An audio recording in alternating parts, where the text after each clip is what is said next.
Stéphanie Rosa, bonjour. Bonjour. On vous avait interrogé il y a 1 an et demi concernant votre ouvrage sur le rapport de la gauche aux Lumières, notamment en France. Aujourd'hui, vous venez de publier un nouveau livre sur le rapport entre le marxisme et l'humanisme. Et pour cela, vous analysez la trajectoire de deux penseurs, donc Sartre, que tout le monde connaît au moins de nom, et Georg Lukács, qui est moins connu en France. Qu'est-ce qui vous a poussé à travailler sur ce sujet?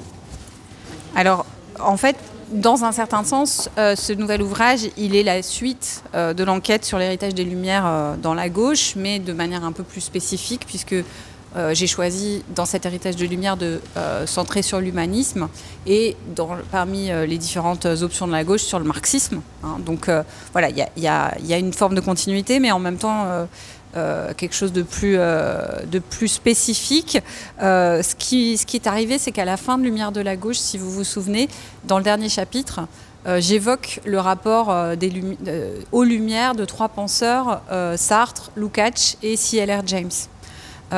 Voilà, pour peindre un petit tableau, disons, de la question après la Seconde Guerre mondiale.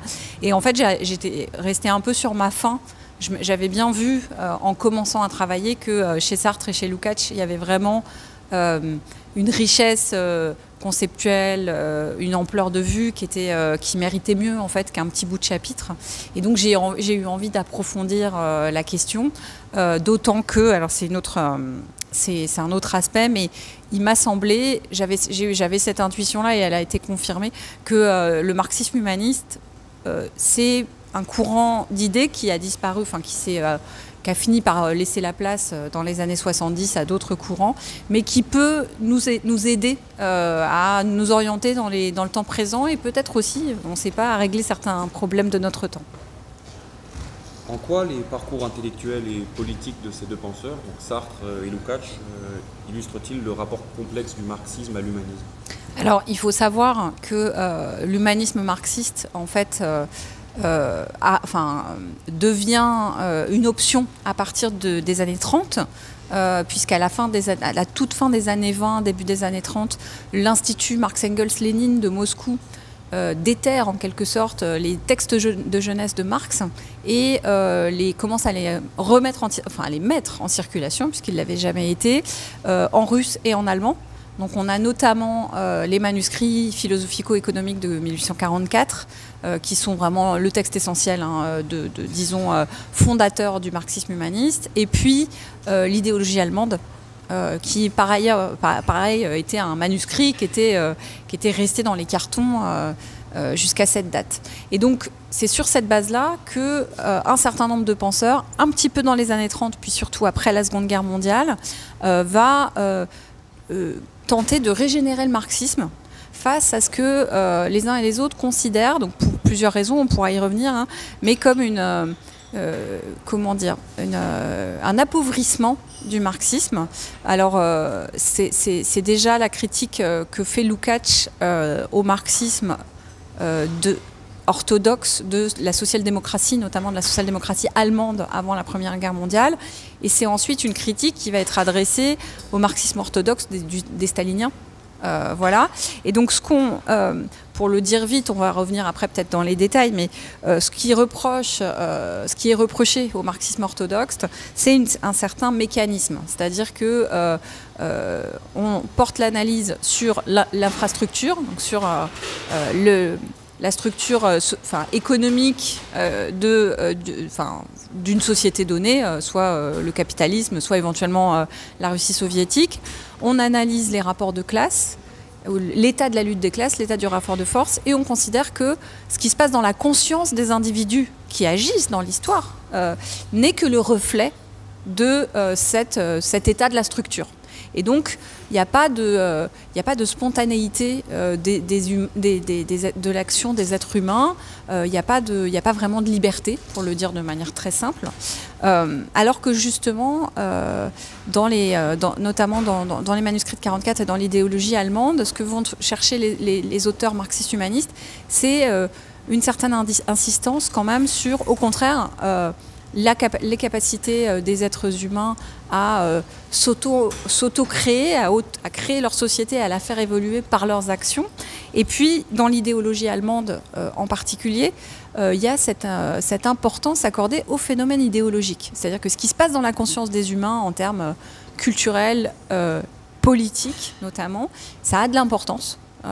Ça influe sur leur capacité d'agir. Et donc, c'est un sujet de préoccupation important pour le marxisme. Voilà. Donc, pour le résumer très vite, il y a cette insistance sur la subjectivité individuelle, ses capacités à agir de façon spontanée. Bien sûr, il ne s'agit pas d'une liberté absolue, évidemment, hein, mais voilà, les êtres humains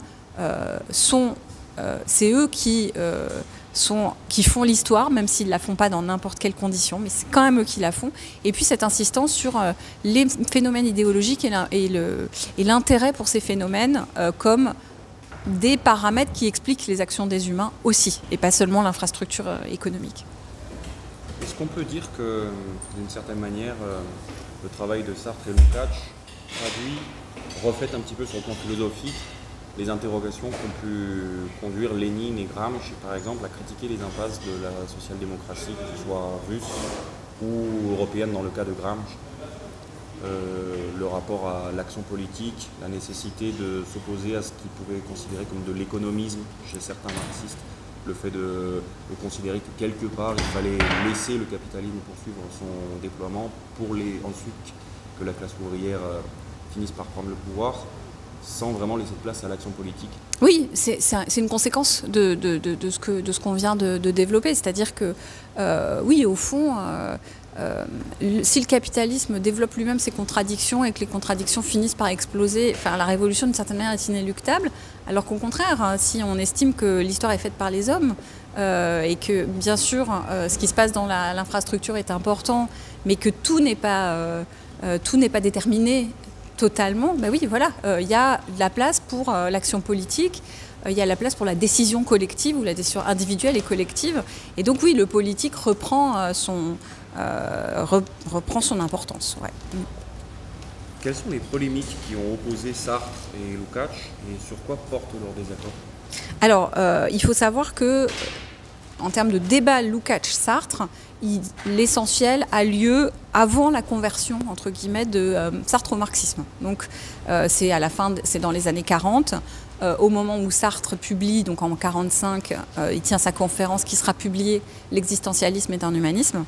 Et Lukács répond à la fois à L'être et le néant et à L'existentialisme est un humanisme dans un texte qui s'appelle Existentialisme ou marxisme, qui paraît, si je ne me trompe pas, en 1948. Voilà, qui est publié d'abord en français puis en allemand, donc c'est une contribution au débat. Mais voilà, à l'époque, Sartre ne se réclame pas du marxisme. Donc voilà, il y a vraiment une opposition un peu frontale entre le marxisme de Lukács et l'existentialisme de Sartre, qui correspond aussi à un moment où, du côté du camp soviétique, on a décidé de mener la bataille contre l'existentialisme. C'est le moment où Sartre est qualifié de hyène dactylographique par les responsables des affaires culturelles du camp soviétique, parce que l'existentialisme est un concurrent du marxisme, notamment auprès de la jeunesse. C'est-à-dire que la conférence de 1945 de Sartre a un énorme succès. Il y a une partie des jeunes qui sortent de la Seconde Guerre mondiale avec l'idée qu'il faut s'engager, qu'il faut lutter pour la liberté, etc. Et donc, ils sont attirés par l'existentialisme sartrien. Donc, il y a un enjeu pour les marxismes à répondre et à critiquer les impasses et les incohérences de l'existentialisme. Et c'est ce que fait Lukács. C'est-à-dire que dans l'existentialisme ou marxisme, il va pointer, et à mon avis à juste titre, les incohérences de la conception de la liberté sartrienne, notamment. Et d'ailleurs, Sartre, bien qu'il ne répond pas à existentialisme ou marxisme, quand Lukács vient à Paris à la fin 1948 et début 1949, il n'y a pas de débat en personne, mais il y a une espèce d'échange d'invectives par journaux interposés. Donc il n'y a pas de débat au sens noble du terme, on va dire. Mais par contre, Sartre, notamment dans les Cahiers pour une morale, qui sont des manuscrits de 1947-1948, on sent que Alors, je ne sais pas si c'est les critiques de Lukács lui-même ou qui s'est rendu compte lui-même qu'il y avait des choses qui n'allaient pas, mais il commence à retravailler ses conceptions dont il voit bien les limites, ou une partie des limites. Vous indiquez à la page 43 que dans L'être et le néant, donc publié en 43, Sartre ne reconnaît pas encore à l'homme une dignité particulière. Est-ce que cette position ne le rapproche pas d'un Althusser qui, 20 ans après, déclarera que le marxisme est un anti-humanisme théorique? Et est-ce qu'il n'y a pas des points communs entre l'existentialisme de Sartre, qui met l'accent sur la liberté individuelle, une forme d'individualisme, et le structuralisme qu'il critiquera par la suite, dans cette façon de ne pas vouloir poser la liberté comme un processus historique, mais plutôt comme une naissance dont l'homme serait doté ou non? Est-ce qu'il n'y a pas quelque part de Foucault dans le premier Sartre? Alors je pense que c'est peut-être un peu anachronique de voir les choses comme ça. Il y a dans les Lettres et le néant, il y a une conception un peu irrationnelle de la liberté. C'est plutôt ça la critique, c'est que cette liberté absolue à tout instant qui pour Sartre fait que l'homme peut se réinventer mais à chaque minute. C'est-à-dire il peut d'un coup, alors qu'il mène une certaine vie et qu'il a donné à sa vie une certaine coloration, tout à coup il peut se faire totalement autre par une simple opération de décision intérieure. Et Lukács le critique à juste titre en disant mais cette conception de la liberté elle est totalement irrationnelle. Bien sûr que non, les individus ne sont pas libres à tout instant de se réinventer. Il y a un certain nombre de déterminations qui pèsent sur la personne. L'histoire de la personne pèse sur ses décisions. Et d'ailleurs, si une telle conception de la liberté était vraie, la société serait impossible. C'est-à-dire qu'on pourrait compter sur on pourrait s'attendre à tout de la part des autres à chaque moment, donc on ne pourrait rien construire, l'économie ne pourrait pas fonctionner. Enfin voilà, la liberté ainsi conçue, c'est une forme de nihilisme, hein, donc il le critique comme ça. Alors évidemment, d'une manière très lointaine, on peut voir des points communs entre ça et le structuralisme, mais je pense que le structuralisme passe par d'autres chemins.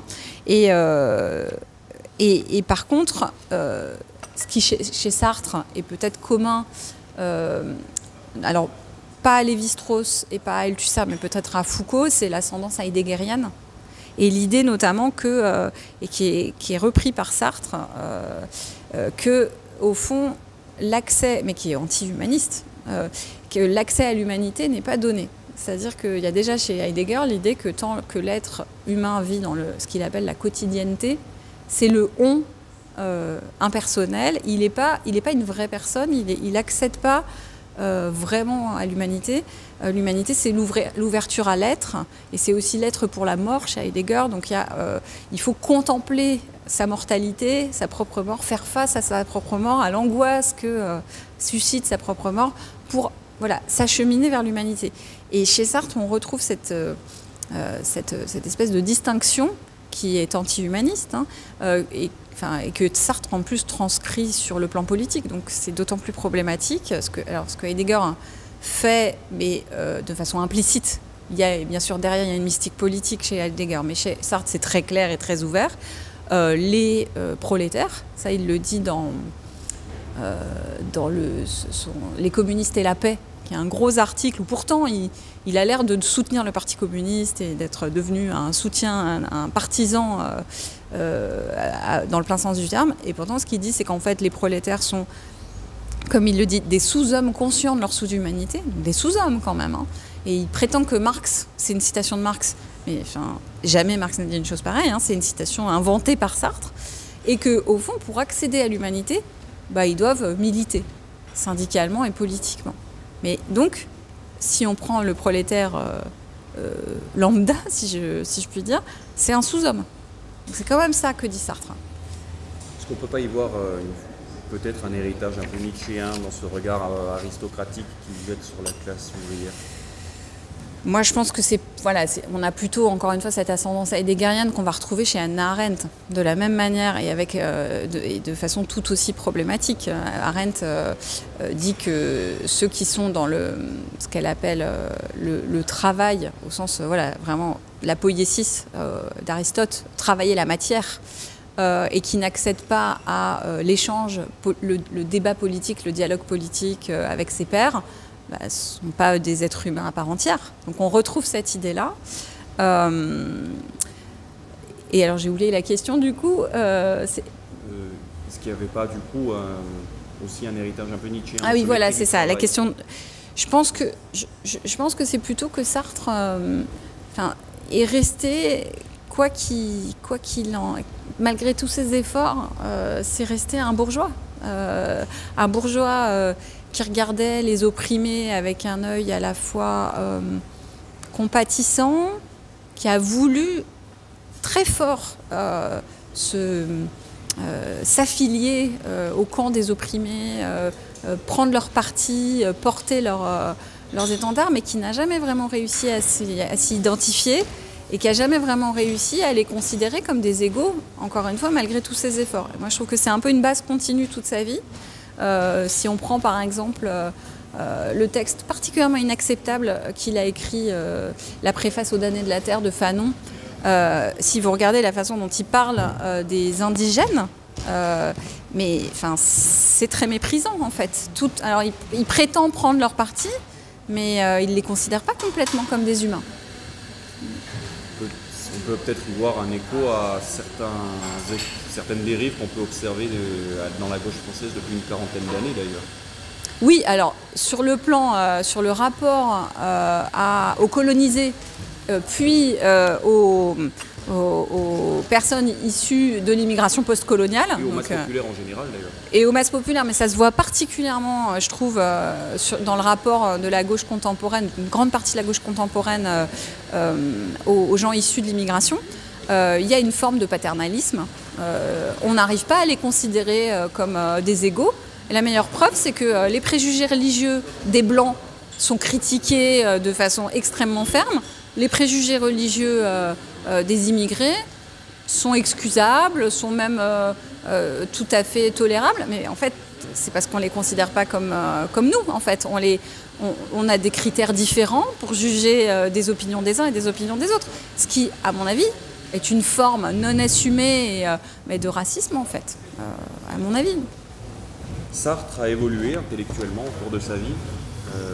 De son individualisme de jeunesse, il finira par désigner l'anti-humanisme structuraliste comme le dernier rempart que la bourgeoisie a dressé contre le marxisme. Comment s'est faite cette évolution? Ça a quand même duré 20 ans. Est-ce qu'il a en partie rejoint les thèses de Lukács? Alors, Sartre a évolué vers le marxisme petit à petit, avec des points. Il y a des points communs avec Lukács dans les préoccupations, parce que j'ai dit des choses fort méchantes sur Sartre, mais il y a aussi des bons aspects, et notamment effectivement la préoccupation dont on parlait au début du marxisme humaniste, qui est de réhabiliter en quelque sorte les droits de la subjectivité et une certaine marge de manœuvre, de liberté de l'humanité dans sa propre histoire. Ça, c'est quelque chose contre le mécanisme du marxisme orthodoxe, contre ce qu'on peut appeler aussi une espèce de sociologisme, réduire les individus systématiquement à la classe sociale dont ils sont issus et donc réduire tout ce qu'ils ont dans la tête à n'en faire qu'un simple produit de leur background sociologique. Donc la lutte contre cette façon un peu stérilisante de considérer le marxisme, ça il l'a en commun avec Lukács. Et puis il développe ça dans un très bon texte, un de ses meilleurs textes, je dirais, qui est Question de méthode, qui est l'introduction à la critique de la raison dialectique, où il critique aussi la façon réductionniste de considérer l'idéologie. Les idéologies des uns et des autres sont toujours l'expression de leurs intérêts de classe.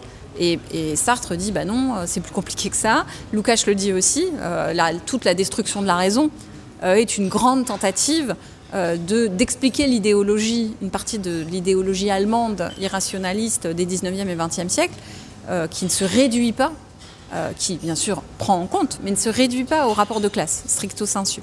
Donc ça, ces deux préoccupations-là, elles sont à l'origine de la tentative, la critique de la raison dialectique, et elles sont communes dans une large mesure avec les préoccupations de Lukács. Mais le problème, c'est que, à mon avis, la tentative de synthèse que Sartre entreprend entre le marxisme et l'existentialisme, elle ne fonctionne pas. C'est ce que j'essaye de montrer dans le livre. Ça marche pas. Ça marche pas parce que ça ne peut pas marcher. L'existentialisme, c'est une démarche idéaliste. On ne peut pas marier l'idéalisme existentialiste et le matérialisme marxien. Enfin, ça, c'est pas possible. Pour des raisons philosophiques, ontologiques, mais aussi pour tout un tas de raisons, du coup, qui ont des conséquences politiques aussi. Parce que Sartre substitue, par exemple, son analyse des révolutions, notamment de la Révolution française, en termes de groupes en fusion, n'a plus rien à voir avec une analyse en termes de classe sociale. Hein. La classe sociale, Sartre en parle un peu dans la critique de la raison dialectique, mais elle n'a plus du tout le rôle qu'elle a dans le marxisme. Son groupe en fusion, c'est pas du tout une conception marxiste. Enfin voilà, on pourrait multiplier les exemples. Sa conception du travail, alors que chez Marx et notamment dans les manuscrits de 44, le travail c'est l'autocréation de l'homme par lui-même, c'est le lieu de déploiement de la liberté humaine. Alors que chez Sartre, le travail, c'est au contraire, c'est le lieu de l'aliénation, c'est là où l'homme se perd. Donc il a une conception totalement dévalorisée du travail. C'est complètement anti-marxiste. Enfin voilà, il y a tout un tas d'analyses qui ne matchent pas du tout avec le marxisme, on va dire. Et puis, qui ne marchent pas non plus avec l'humanisme. C'est-à-dire que là encore... pour Sartre, et ça c'est une idée au fond qui est un peu permanente chez lui malgré ses évolutions et ses changements d'attitude par rapport notamment au marxisme, il y a l'idée que les opprimés sont des sous-hommes. Il le redit dans la critique de la raison dialectique, et la seule manière de conquérir leur humanité, alors là c'est encore pire d'une certaine manière que dans l'article Les communistes et la paix, c'est de tuer en fait. C'est par le meurtre, s'exposer à la mort et donner la mort qu'on devient un être humain. Et il y a un passage horrible dans la critique de la raison dialectique que les spécialistes de Sartre ne mentionnent pas souvent, où Sartre dit carrément que quand un groupe lynche un traître, donc le massacre à coups de poing et à coups de pied, même si le traître, c'est un traître réel ou supposé, mais c'est une façon de réaffirmer l'unité du groupe et l'humanité du groupe. Donc voilà, donc c'est difficile d'appeler ça humaniste quand même comme conception. C'est paradoxal pour quelqu'un qui prétendait critiquer le stalinisme. Oui, on peut le voir comme ça aussi. Ouais. Mais comment se dire humaniste quand on considère que l'humanité se conquiert dans et par la violence? Est-ce que, d'une certaine manière, par ces impasses que Lukács a beaucoup critiquées, Sartre n'a pas pavé la voie au structuralisme et à ses dérives? On pense par exemple à Lévi-Strauss qui, dans Christotrophie, je crois, disait, croyant citer Marx, les hommes font leur histoire mais ne savent pas qu'ils la font. Or, cette citation de Marx est totalement tronquée. Marx dit les hommes font leur histoire mais dans des conditions qu'ils n'ont pas choisies. Est-ce que quelque part, cette vision anti-humaniste du marxisme, on va dire, cette conception anti-humaniste de Marx, n'a pas été facilitée par les errements idéologiques de Sartre, qui leur a pavé la voie? Sartre, c'est plutôt une figure repoussoire pour les structuralistes, notamment Foucault, qui écrit, je crois notamment Les mots et les choses, mais je ne voudrais pas dire de bêtises, je ne suis pas une spécialiste de Foucault, mais qui pense contre Sartre. Et sa conception, alors ça par contre j'en suis sûre, de l'intellectuel spécifique par rapport à l'intellectuel qui parle sur tous les sujets, qui s'engage sur tous les sujets. Donc c'est Sartre en fait, et c'est la figure de Sartre contre laquelle se positionne Foucault avec sa conception de l'intellectuel spécifique. L'intellectuel spécifique qui ne s'engage que sur certains terrains sur lesquels il y a une expertise, etc. Donc Sartre est plutôt une figure repoussoire après 68, où il est quand même une des figures tutélaires du mouvement. Voilà. Donc je ne sais pas si on peut dire que les errements du structuralisme et du post-structuralisme sont imputables à la philosophie sartrienne, parce que voilà, il y a plutôt une opposition, parce que Sartre quand même revendique l'humanisme jusqu'au bout. Hein. Donc voilà. Ce qui est certain, c'est que les structuralistes et les post-structuralistes s'inscrivent non seulement en faux contre Sartre, mais aussi contre, en fait, le marxisme d'abord, et puis d'une manière plus générale l'idéologie des vieux partis du mouvement ouvrier organisé. Donc à mon avis c'est plutôt une posture de le contre-pied en fait d'un certain nombre de tendances. Oui, vous en aviez parlé dans votre ouvrage sur la gauche contre les Lumières, ouais. où l'engagement antisocialiste, l'hostilité de Foucault au socialisme est patente et elle est rarement rappelée par un certain nombre de Foucaldiens. Ah bah, elle est même niée, enfin, dans un certain nombre de... Enfin, moi, quand j'ai discuté de ça avec un certain nombre de collègues foucaldiens, il y a plutôt Enfin, voilà, ils ont plutôt tendance à me dire que les textes que je cite ne sont pas des textes fondamentaux. Enfin, voilà, c'est pas des textes importants, que c'est pas le vrai Foucault, voilà. Oui. On a beaucoup parlé de Sartre, et du coup, Lukács, qui est un marxiste critique du stalinisme, mais qui est resté toute sa vie fidèle à l'Union soviétique et au parti, malgré les persécutions très dures qu'il a pu subir. Est-ce que son parcours et son œuvre n'illustrent pas une forme de dépassement des contradictions de l'individualisme qui a été reproché à Sartre, justement, dans sa façon de soutenir de manière critique le socialisme réel et tenir un cap très difficile, mais qui a permis un parcours au cours duquel il a exploré des pistes très intéressantes encore aujourd'hui? Alors, je dirais oui et non. Oui, dans le sens où, contrairement à ce que dit Perry Anderson sur le marxisme occidental, où il dit que la génération d'après Lénine et Kautsky, d'intellectuels marxistes, c'est une génération de gens qui sont de plus en plus éloignés des organisations, des partis et de la classe ouvrière, et de plus en plus suspendus dans le vide en quelque sorte, dans leurs universités ou autres. Lukács n'est pas cela. Lukács, c'est quelqu'un qui s'engage au Parti communiste hongrois en 1918, qui participe à la révolution hongroise, qui est ministre de la culture, enfin commissaire du peuple, qui va inspecter les troupes sur le front, etc. Donc a vraiment un rôle qui est au Parti communiste hongrois pendant toutes les années 20, qui se bat à l'intérieur du Parti communiste hongrois pour faire triompher une certaine ligne, qui est une ligne en fait de Front populaire avant la lettre. Il passe les années 30 et 40 jusqu'à la fin de la guerre à Moscou. Il est solidaire effectivement de la ligne officielle, tout en la critiquant, mais voilà, tout en manifestant une solidarité un peu sans faille. Après la guerre, il va être député au Parlement hongrois. Il va participer à la deuxième révolution hongroise. Il va à nouveau être ministre de la culture. Donc voilà, c'est quelqu'un qui a une carrière politique intermittente, effectivement, mais il est lié au mouvement communiste international, indiscutablement. Donc c'est à la fois un philosophe et un militant. En tout cas, voilà, une bonne partie de sa vie. Donc il est intéressant, effectivement, c'est une figure intéressante au sens où voilà, c'est une figure qui ne sépare jamais dans son esprit sa recherche, son travail d'intellectuel, de philosophe et son engagement. Mais du coup, il y a aussi des contradictions. Il y a d'autres contradictions que celles de Sartre, mais il y en a aussi, par exemple, quand même, parce que la contradiction que moi je vois, c'est que c'est quelqu'un qui n'a cessé de penser que le socialisme correspondait à un approfondissement, une généralisation de la démocratie, donc la plus large possible, voilà, qui met les gens en capacité de décider leur propre sort, de décider leur propre vie, voilà, et donc il ne va cesser d'essayer de défendre cette option-là sur le plan philosophique, mais tout en, paradoxalement, se rendant solidaire du stalinisme au pire moment. Donc voilà, c'est une contradiction. Il aura essayé, et moi je trouve qu'on comprend, c'est une posture qu'on comprend, au fond c'est quelqu'un qui aura essayé de réformer le socialisme réel de l'intérieur et d'essayer de le démocratiser, et ça se verra en particulier dans les années 50, enfin en 56 en fait, pendant la Révolution hongroise. Donc c'était fondamentalement son objectif.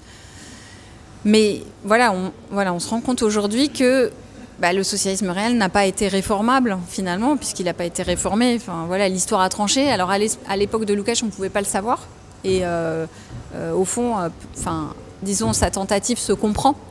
Mais a posteriori, c'est toujours difficile de refaire l'histoire. Mais c'est sûr que, en tout cas, voilà, pour moi, sa position n'a pas été tout à fait exempte de contradictions non plus, même si, encore une fois, on la comprend. Et puis on peut noter aussi que même pendant les moments les plus brutaux du stalinisme, son travail sur l'irrationalisme quelque part, blasphème la ligne officielle.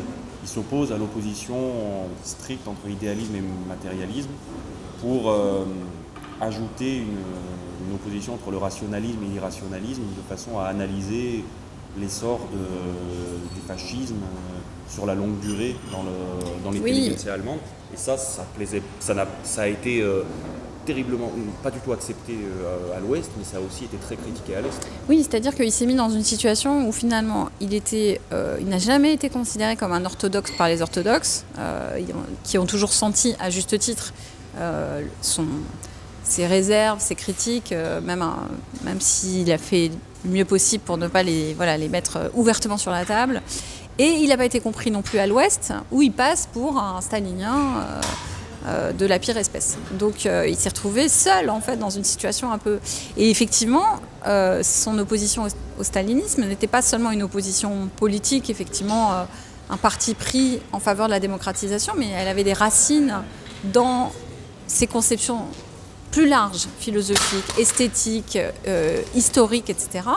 Et ça s'est manifesté effectivement quasiment à chaque étape. Ça s'est manifesté donc en 29 sur le plan politique dans le Parti communiste hongrois. Ensuite, ça s'est manifesté dans les années 30 dans sa conception très spécifique du réalisme socialiste, qui a fini quand même conduit les autorités finalement à fermer sa revue et à l'envoyer en prison en 1941, pas pour longtemps, mais il a fallu qu'un Dimitrov intervienne personnellement pour le faire libérer. Il était quand même en tôle, hein. Et puis, effectivement, après la guerre, avec la destruction de la raison, qui a été extrêmement mal reçue. Et puis, son esthétique, alors, qui n'a pas eu les mêmes critiques, mais voilà, qui est de fait un pas de côté par rapport à l'esthétique du réalisme socialiste et des orthodoxes. Et puis finalement l'ontologie de l'être social, qui là aussi est une façon très très spécifique de relire le marxisme dans son ensemble. Donc oui, opposition politique et opposition philosophique. On notera d'ailleurs que ce qu'il a vraiment distingué des staliniens à l'Est, c'est sa défense de Hegel et de la dialectique hegelienne, notamment contre le stalinisme qui avait supprimé des lois de la dialectique, la fameuse négation de la négation. Donc, c'est des débats théoriques et philosophiques. Et ce qui est intéressant, c'est qu'à l'Ouest, toute une série de penseurs structuralistes et post-structuralistes ont eu la même ligne finalement que le stalinisme. On pense à Althusser, qui a justifié l'abandon de la dialectique hegelienne et notamment de la négation de la négation. Est-ce que quelque part, ces dérives idéologiques communes qu'on a eues dans l'intelligentsia gauchiste en France, qui se prétendait pourtant anti-stalinienne, mais qui avait parfois les mêmes défauts, n'a pas empêché Lukács d'être bien reçu, notamment je pense à la destruction de la raison, mais à l'esthétique que vous mentionnez, qui vient à peine d'être traduite, et l'ontologie de l'être social, qui est toujours presque inaccessible aujourd'hui. Est-ce qu'il n'y a pas un lien, quelque part, il a été pas assez orthodoxe à l'Est et trop orthodoxe à l'Ouest, au final, est-ce que ça ne l'a pas condamné à une forme d'exil temporaire Oui, alors, il y a plusieurs choses. D'abord, il y a le cas Althusser, qui est un cas un peu particulier, mais effectivement, l'anti-humanisme d'Althusser et sa façon extrêmement raide d'interpréter Marx, un Marx qui n'est pas philosophe, qui est un Marx économiste, scientifique, avec une coupure nette entre le Marx de jeunesse et le Marx plus tardif, de la maturité.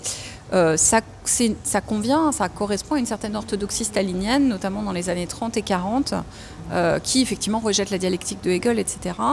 À ceci près quand même que après le rapport Khrouchtchev, donc la mort de Staline et puis le rapport Khrouchtchev en 1956, l'humanisme est récupéré par certains tenants de l'idéologie officielle comme l'idéologie de la déstalinisation.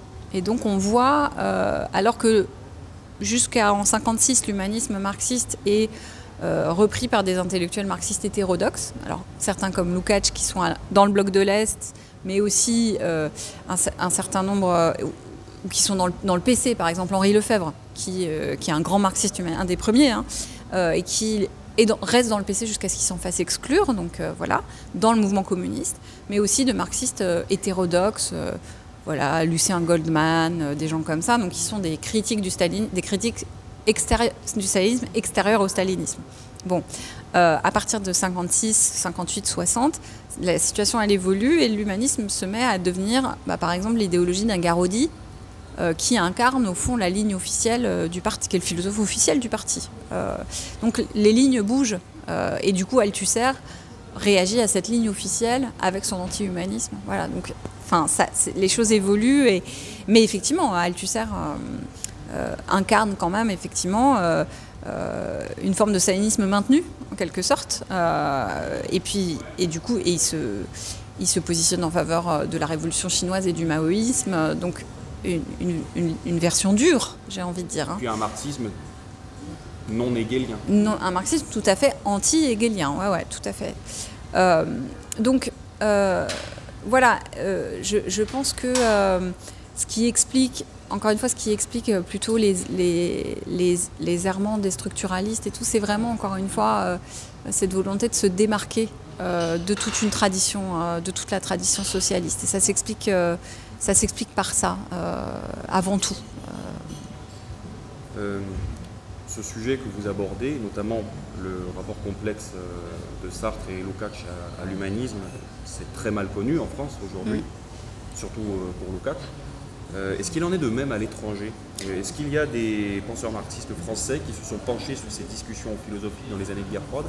Et est-ce qu'aujourd'hui, depuis la chute du mur et depuis qu'il y a peut-être un dialogue renouvelé entre les marxistes dans le monde entier, ces polémiques sont mieux connues à l'étranger qu'en France? Ouais, alors je reviens juste, parce que c'est ça qui m'avait échappé. Ce que je voulais vous dire, c'est que Lukács, il est connu en France et même reconnu en France dans les années d'après-guerre par Histoire et conscience de classe, donc, qui est un texte de jeunesse qui date de 1923 et qui est mais vraiment admiré universellement et notamment par les marxistes anti-staliniens.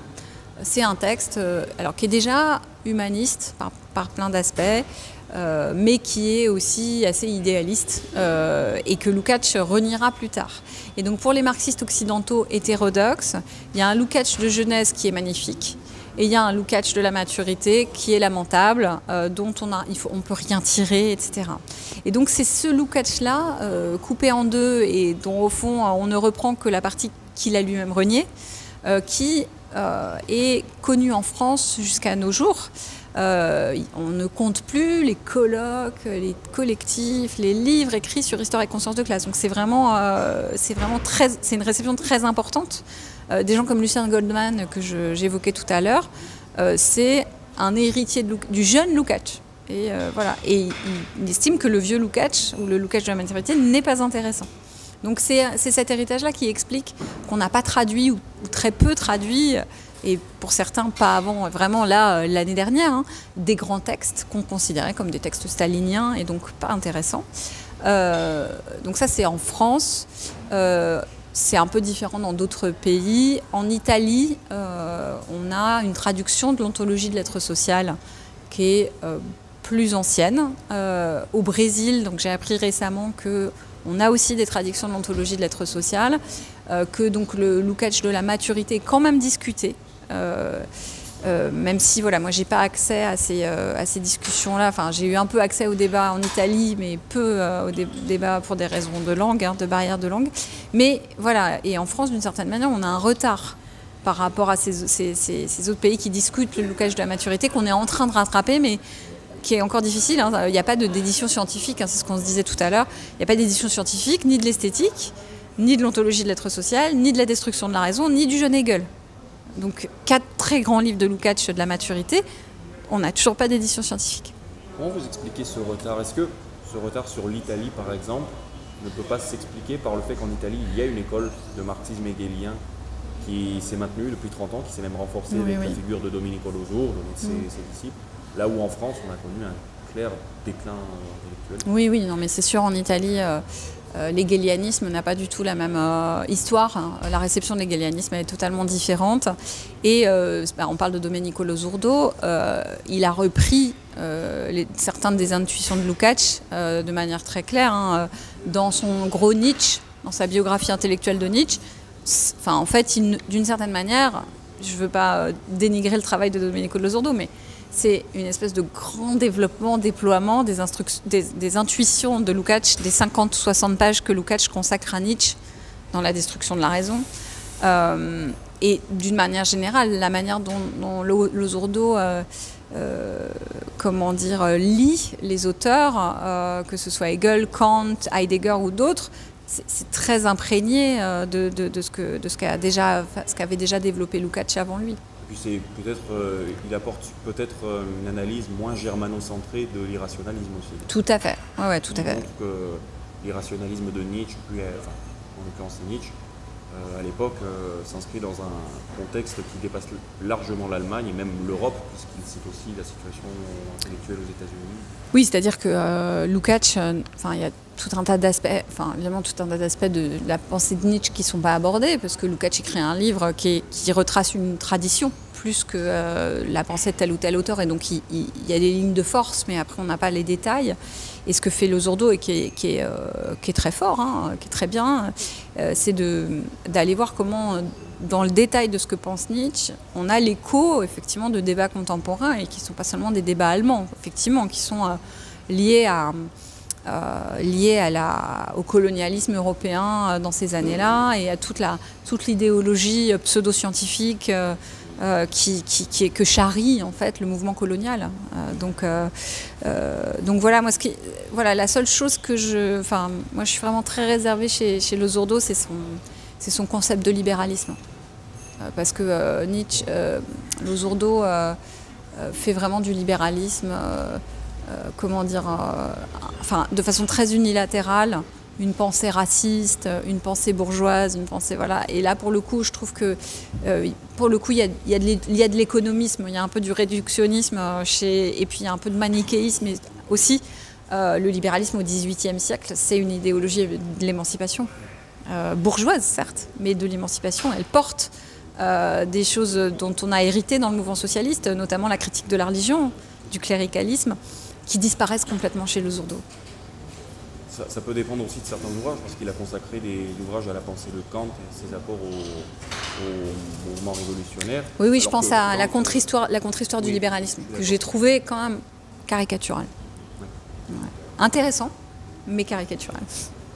Pour finir, on s'aperçoit que dans tous ces débats, la question de la traduction, elle est quand même cruciale.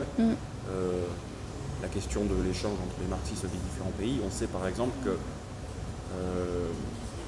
le marxisme russe, qui a été incarné par le bolchevisme, puis par l'Union soviétique, était amputé de sa dimension hegelienne, puisque Lénine n'a lu la science de la logique qu'en 1916, avec les conséquences théoriques et pratiques que ça a pu avoir derrière, puisqu'on avait toute une génération de marxistes qui n'avaient pas accès à l'héritage hegelien du marxisme, ni à son héritage humaniste. Quelles sont nos perspectives aujourd'hui en matière de traduction et d'échange entre les différents marxistes dans le mouvement communiste international et à l'extérieur? Alors, je vais essayer de faire mon travail déjà chez nous.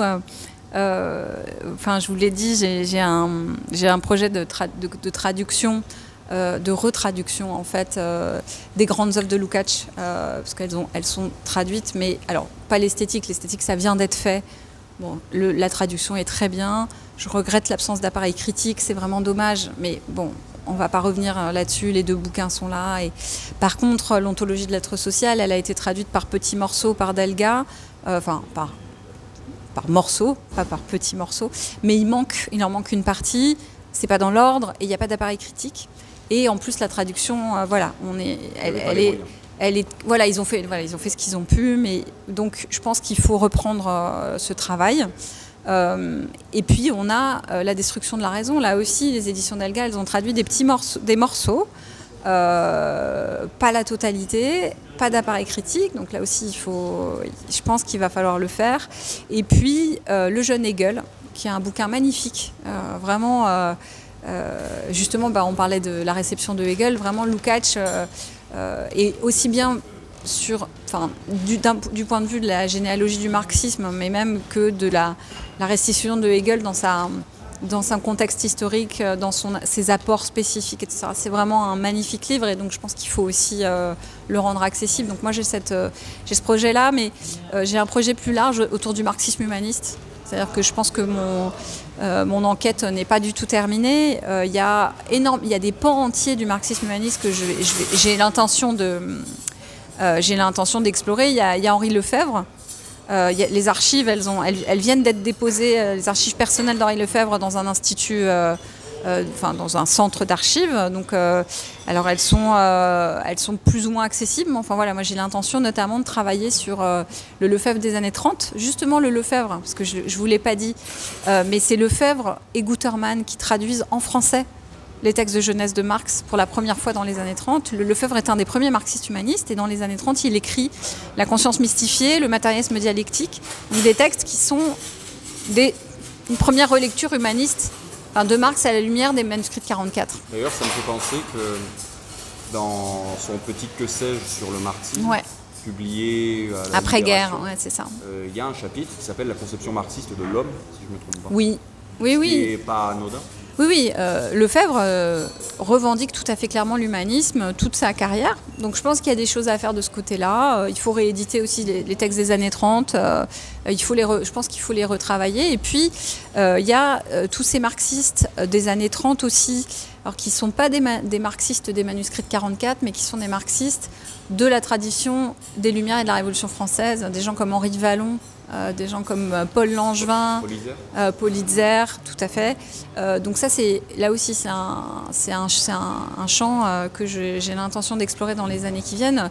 Henri Vallon, par exemple, il m'intéresse parce que c'est quelqu'un qui va baser sa psychologie de l'enfant et les progrès qu'il va faire dans le domaine de la psychologie de l'enfant sur une lecture, sur un marxisme considéré comme le continuateur de la tradition des Lumières et de la Révolution française. Voilà, c'est des marxistes humanistes à la française, un peu spécial. On peut citer Michel Clouscar aussi dans cette...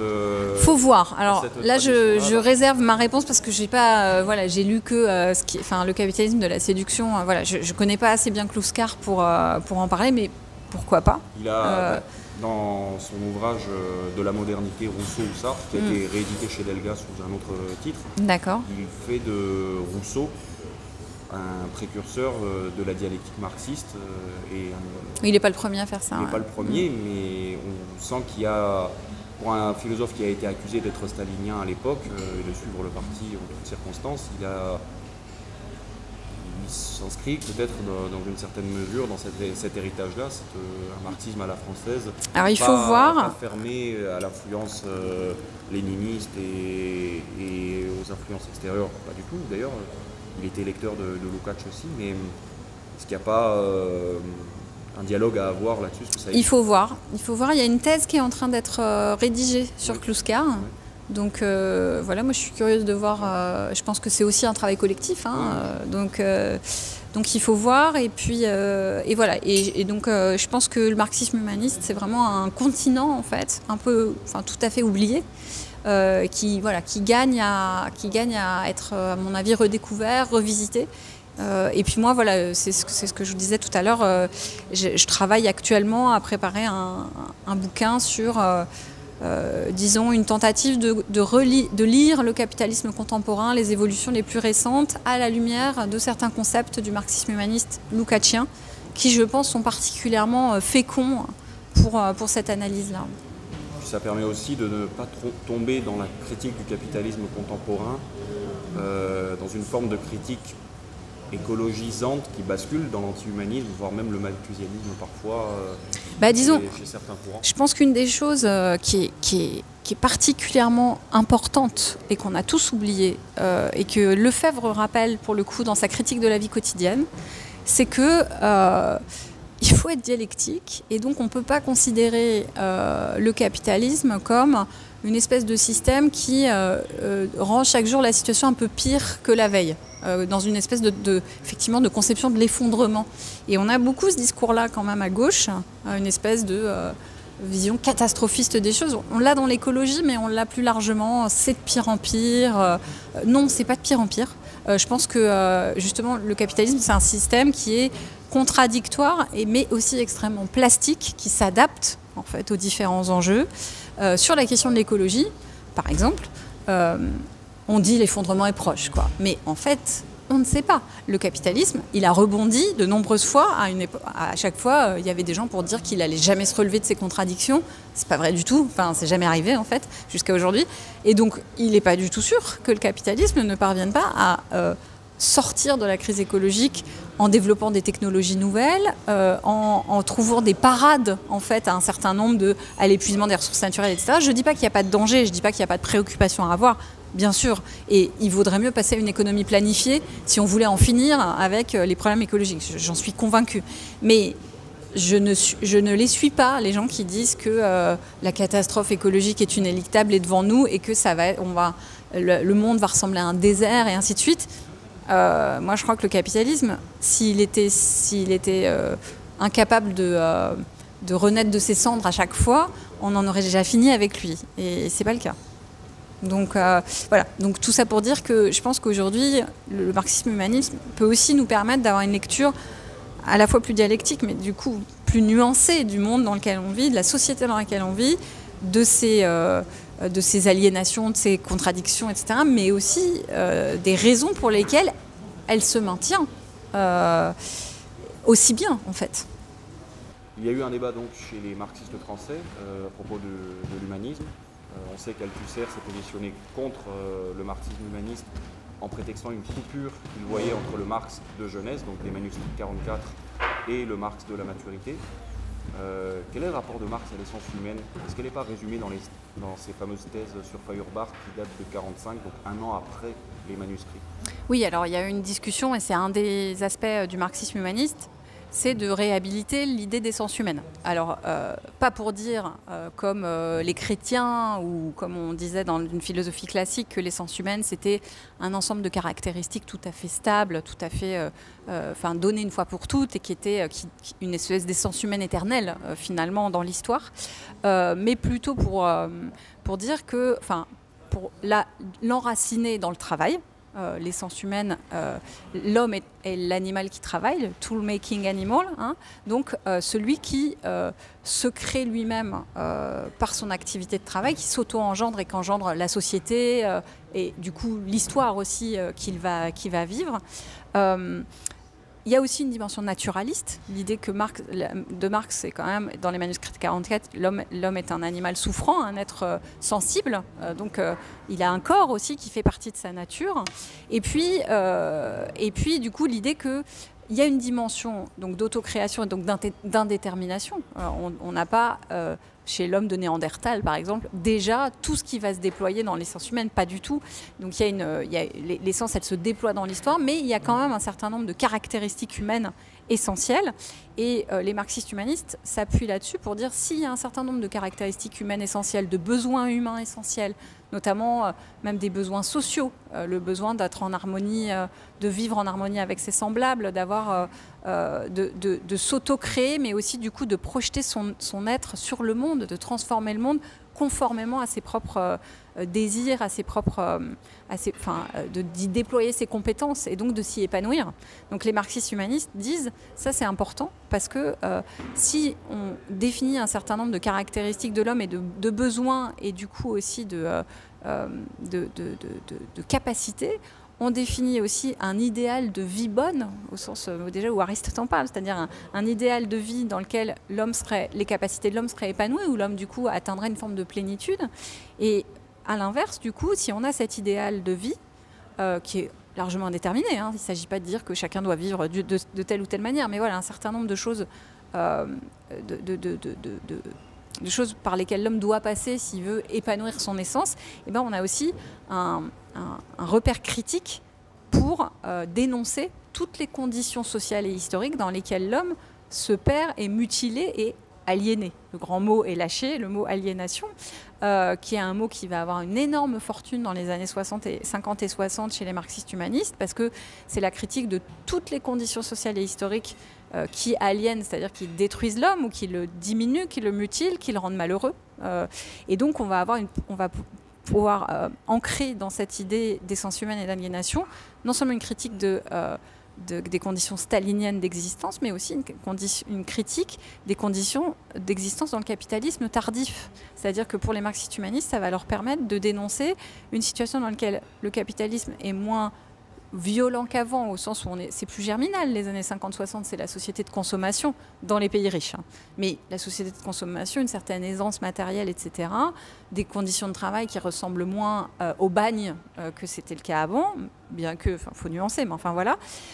Et donc, ça va leur permettre d'affiner la critique, de dire oui, le capitalisme a apporté un certain confort matériel, etc., mais en même temps, cette amélioration, c'est une amélioration aliénée, c'est-à-dire que l'homme y perd quand même, continue d'y perdre un certain nombre de potentialités essentielles et un certain nombre de potentialités qui ne peuvent pas s'épanouir dans le capitalisme. Et donc l'homme, il peut pas, on ne peut pas en rester là, au fond. Et l'idée d'essence humaine, c'est, disons, elle est quand même difficilement, un peu indispensable, difficile de s'en passer, parce qu'on en a besoin, à mon avis, comme critère de critique de la société capitaliste. Aujourd'hui, il n'y a plus de socialisme réel, mais de la société capitaliste, et y compris contemporaine. Donc voilà, il y a ce levier qu'est l'idée d'essence humaine, qui nous permet de parler d'aliénation, de déployer le concept d'aliénation, de voir dans quelles conditions il s'applique dans les conditions du capitalisme d'aujourd'hui. Il y a aussi cet aspect, de la critique de Marx que, pour le coup, Lucien Sève a bien décrite. L'idée que dans le capitalisme, il se produit une espèce d'illusion collective qui fait que les caractéristiques de l'homme sont attribuées à la machine. C'est la machine qui a de la valeur, c'est pas le travail humain. Et je trouve qu'on peut aussi, et c'est aussi mon travail actuellement, aujourd'hui, on attribue à la valeur, à la machine, à l'Internet, aux plateformes, des tas de capacités magiques. C'est elles qui deviennent, ou c'est la marchandise, par exemple, les choses qu'on surconsomme, on leur attribue de la désirabilité, on projette sur les choses des caractéristiques qui sont les caractéristiques des êtres humains, et du coup, les êtres humains sont dévalués. Et je pense que encore une fois, c'est vraiment une veine qui permet, à mon avis, vraiment une critique fine des rapports dans le capitalisme contemporain, qui explique que les êtres humains peuvent être désespérés, peuvent avoir l'impression que leur vie n'a pas de sens, etc., alors même qu'ils vivent dans un confort matériel dont leurs ancêtres ne pouvaient même pas rêver, en fait. Voilà.